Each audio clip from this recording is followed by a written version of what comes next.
Ganda nito oh, purong spectrum. Rooted lang po siya na spectrum. Pero tingnan nyo, layered na.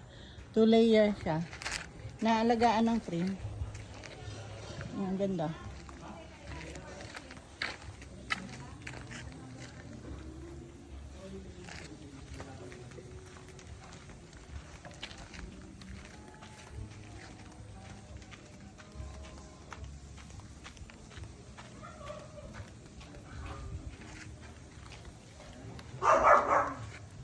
Yan, spectrum. Nakalagay lang siya sa timba and then lupa lang yung kanyang medium. Lupa at ipa, kaya magaan lang siya.